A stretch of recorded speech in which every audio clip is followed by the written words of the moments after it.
दोस्तों नमस्कार आदाब, मैं हूं फराज चौधरी। आप देख रहे हैं इंडिया फायर न्यूज़। खबर है मुजफ्फरनगर दंगों की। शायद ये खबर आपके लिए 7 साल पुरानी हो गई हो। 2013 में दंगे हुए थे तो शायद आप सोचें कि ये तो पुरानी खबर है, छोड़ो। मगर ये खबर छोड़िएगा मत, क्योंकि ये खबर 2021 से भी बहुत ज़्यादा ताल्लुक़ रखती है और ये खबर बहुत ज़्यादा ज़रूरी भी है, क्योंकि उत्तर प्रदेश के शासन से, उत्तर प्रदेश सरकार, योगी आदित्यनाथ की सरकार से ये खबर बहुत ज़्यादा रिलेटेड है। आप देखिएगा कि किस तरीके से उत्तर प्रदेश में प्रशासन के हाल हैं, कानून के हाल हैं, और किस तरीके से जो नेता होते हैं वो गलती करने के बाद अपने आप को बचा लेते हैं और किसी को कोई फ़र्क भी नहीं पड़ता है। फ़र्क पड़ता है तो उन लोगों को पड़ता है जिनके घर में से कोई चला जाता है, किसी की मौत हो जाती है, कोई दंगा पीड़ित होता है। तो अब मैं आपको खबर बता रहा हूँ, ध्यान से सुनिएगा कि किस तरीके से 2013 के मुजफ्फरनगर दंगों के जो अपराधी थे, जिनकी वजह से दंगे हुए थे मुजफ्फरनगर में, जो मंत्री थे, नेता थे, उन सब को कितनी आसानी से योगी सरकार के कहने पर उनके खिलाफ सारे मुकदमों को खारिज कर दिया गया है। वो मतलब बिल्कुल क्लीन हो गए हैं। खबर आपकी स्क्रीन पर है, लाइव लॉ में खबर छपी है। मुजफ्फरनगर दंगे, कोर्ट ने यूपी के मंत्री विधायक संगीत सोम और अन्य भाजपा नेताओं के खिलाफ दर्ज मुकदमे वापस लेने की अनुमति दे दी है। कोर्ट ने यह अनुमति कब दी है मैं आपको आगे बताऊंगा, आप ध्यान से सुनिएगा। अभी हाल ही में मुख्यमंत्री योगी आदित्यनाथ ने अपनी सरकार के 4 साल गिनवाए थे जनता के सामने, मीडिया के सामने आकर, जो कि मैं कहता हूं हर नेता को करना चाहिए। अच्छी बात है, आप अपनी सरकार के कामकाज गिनवाइए जनता के सामने कि आपने जनता के लिए क्या किया है। मगर वो सारे काम झूठे नहीं होने चाहिए, वो फर्जी नहीं होने चाहिए। उसमें कानून की बात की गई थी, उसमें प्रशासन की बात की गई थी, अपराध की बात की गई थी, और ये खबर तुरंत बाद में आ जाती है कि कैसे जो नेता, जो अपराधी थे, जिनकी वजह से मुजफ्फरनगर में इतने भीषण दंगे हुए थे, वो सब साफ हैं, वो सब बिल्कुल, उनके सारे मुकदमे खारिज हो गए हैं। मैं आपको सुना रहा हूँ, ध्यान से सुनिए खबर। राज्य सरकार के अनुरोध को स्वीकार करते हुए, दोबारा सुनिए ये लाइन, राज्य सरकार के अनुरोध को स्वीकार करते हुए गुरुवार को उत्तर प्रदेश के मुजफ्फरनगर में एक MP MLA अदालत ने 2013 के मुजफ्फरनगर दंगों के संबंध में हिंसा भड़काने के मामले को वापस लेने की अनुमति दे दी है। किसके अनुरोध पर, किसकी विनती पर?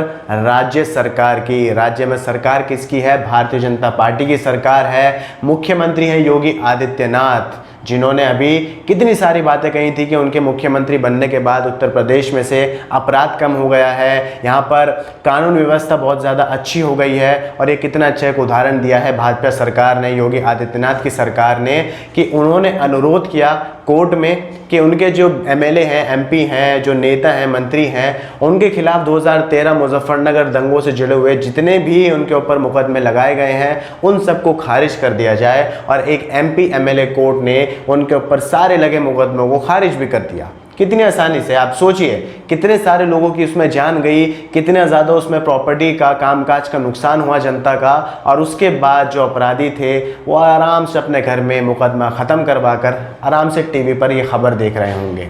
आगे सुनिए। गौरतलब है कि कुख्यात मुजफ्फरनगर दंगे मामले में जिन भाजपा नेताओं को आरोपी बनाया गया था, उनमें उत्तर प्रदेश के मंत्री सुरेश राणा थे, भाजपा विधायक संगत सोम थे,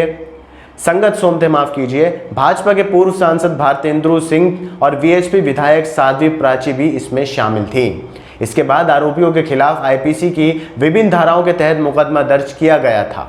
घटना के बाद राणा, देव और सोम को गिरफ्तार भी कर लिया गया था और उनके खिलाफ राष्ट्रीय सुरक्षा कानून लागू किया गया था, यानी UPA एक्ट उनके ऊपर लगाया गया था। मगर बाद में अदालत द्वारा जमानत मिलने के बाद NSA सलाहकार बोर्ड ने उन आरोपों को रद्द कर दिया। माफ़ कीजिए, वो UPA नहीं, NSA कानून था, नेशनल सिक्योरिटी एक्ट वाला कानून था जो लगाया गया था। मगर बाद में क्योंकि वो भाजपा के मंत्री थे, सत्ताधारी सरकार थी, तो उन्हें जमानत भी मिल जाती है और उनके ऊपर से NSA भी हट जाती है। और उत्तर प्रदेश में आपने देखा है कि सरकार के लिए NSA कानून को इस्तेमाल करना कितना आसान हो गया है। कोई ज़रा सी किसी की पेन की चोरी भी कर लेता है, किसी की जेब काट लेता है, तो उसके ऊपर भी NSA लगने का खतरा मंडराता रहता है। उत्तर प्रदेश में ये हालात हैं। आगे सुनिए।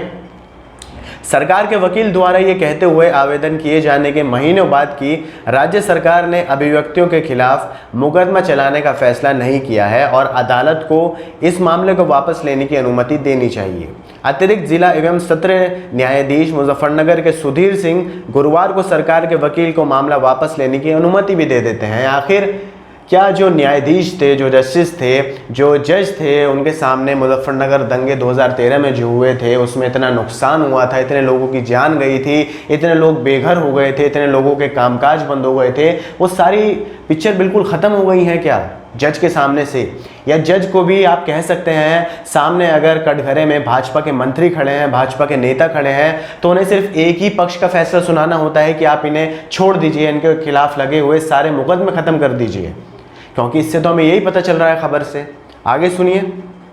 सरकारी वकील हैं राजीव शर्मा, वो मीडिया को जानकारी देते हुए कहते हैं कि लगभग 1.5 साल पहले प्रशासन ने 2013 के मुजफ्फरनगर दंगों को वापस लेने के लिए एक आवेदन प्रस्तुत किया था। अब एक और आखिरी में आप अंतिम बात सुनिए कि आखिर मुजफ्फरनगर दंगों में हालात क्या थे, क्योंकि आपको ये भी याद दिलाना ज़रूरी है, क्योंकि उन सब हालातों के जो जितने भी अपराधी थे वो आज आराम से उनके ऊपर से सारी टेंशन ख़त्म हो गई है और वो अपने घर में आराम से बैठे हुए हैं।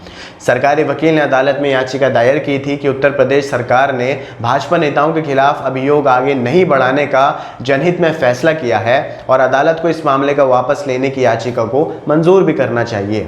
मुजफ्फरनगर और उसके पड़ोसी जिलों में 2013 में सांप्रदायिक दंगों में कम से कम 62 लोगों की मौत हो गई थी और 50,000 से अधिक लोग विस्थापित हो गए थे। 50,000 से ज़्यादा लोग विस्थापित हो गए थे और 62 लोगों की मौत हुई थी। ये 62 का आंकड़ा शायद आपको कम लगे, ये संख्या आपको कम लगे, आप सोचें कि 62 ही तो लोग थे, मगर दंगों में जो नुकसान होता है जान माल का, कारोबार का, घरों का, लोगों का, उसका कोई भी कल्पना आप लोग नहीं लगा सकते हैं। दंगों में किस तरीके से लोगों की भावनाओं को ठेस पहुंचती है, लोगों की सोच को ठेस पहुंचती है और हमारे देश के विकास को भी कितनी ज़्यादा ठेस पहुंचती है, इसका अनुमान शायद आप और हम नहीं लगा सकते हैं। इसलिए खबर शायद आप लोगों के लिए पुरानी हो गई होगी, आप लोगों के इंटरेस्ट की नहीं होगी, मगर ये खबर बहुत ज़्यादा ज़रूरी है उत्तर प्रदेश के लिए, क्योंकि अगले साल यहाँ चुनाव भी होने हैं। दोबारा से देखा जाएगा कि जनता क्या योगी आदित्यनाथ की सरकार को दोबारा से सत्ता में बिठाएगी या इस बार सरकार जो जनता होगी वो अपने वोट्स का इस्तेमाल करके अपनी मनपसंदीदा किसी और पार्टी को मौका देगी। यह हमें वक्त के साथ पता लग जाएगा, मगर एक बात यहाँ साफ हो गई है कि उत्तर प्रदेश में हालात अभी भी उसी तरह के हैं जो 5 साल पहले थे, 10 साल पहले थे। यहाँ पर कुछ नहीं बदला है। योगी सरकार के कार्यकाल में कानून व्यवस्था वही है, प्रशासन का वही हाल है। आप लोगों को ये खबर कैसी लगी आप मुझे कमेंट कर बताइए। खबर आपको पसंद आई हो तो इसे लाइक कीजिए, आगे शेयर कीजिए और हमारे चैनल इंडिया फायर न्यूज़ को सब्सक्राइब करके बेल का आइकन दबाइए ताकि आपको सारी अपडेट्स मिलती रहें। मुझे दीजिए इजाज़त, नमस्कार।